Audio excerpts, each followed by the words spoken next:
Каждый ребенок по-своему здесь индивидуален. Кто-то владеет уникальной подачей элементов, кто-то имеет невероятную растяжку, у кого-то от природы одарен виртуозностью и легкостью. Мы стараемся подчеркнуть, найти потенциал каждого ребенка.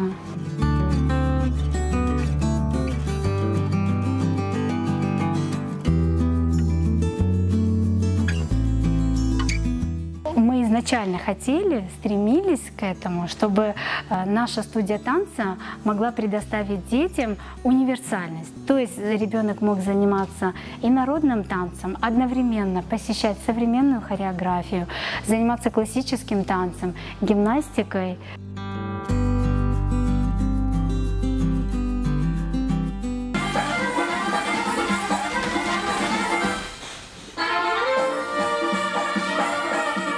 Когда ребенок хочет, и у него есть желание, вот это меня больше всего вдохновляет. Мы нашли общий язык с детьми, они понимают меня, я понимаю их, и благодаря этому у нас команда. Я мечтаю ходить на танцы всю свою жизнь.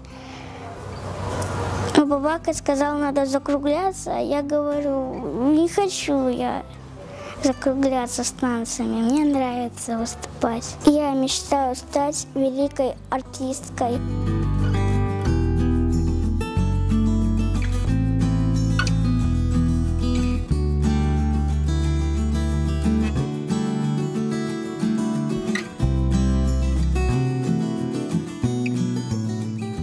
Мы ездили уже в разные города с нашей командой. Мы были и в Москве, в Ростове-на-Дону, попали в десятку лучших танцевальных команд Крыма, вот с современной хореографией, эстетической гимнастикой.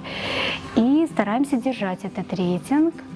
Каждый день занимаюсь и продолжаю участвовать в различных мастер-классах. Мне нравится ходить на гимнастику, потому что мы учим там много элементов разных. Еще у меня там есть много подруг, мы выступаем там, и мне очень нравится. Когда мне делают ножки, мне очень больно, но я терплю, потому что я хочу стать великой гимнасткой и добиться хороших успехов. Мне нравится танцевать, получать медали, грамоты. Я мечтаю, когда вырасту, ехать за границу, там танцевать.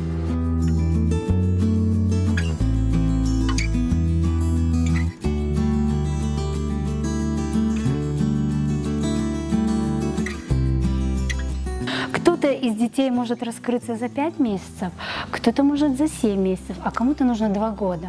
И вот эти 2 года нужно вот именно выжидать. Иногда тренеру кажется, что это время, которое ушло впустую в песок, но на самом деле нет. Вот именно через 2 года этот ребенок раскроется. И вот на своем личном опыте я поняла, что если ребенка привели, он плачет, он не хочет, я знаю, что именно этот ребенок, это будет самый ведущий наш ребенок, и эти дети имеют самое большое количество наград и медалей.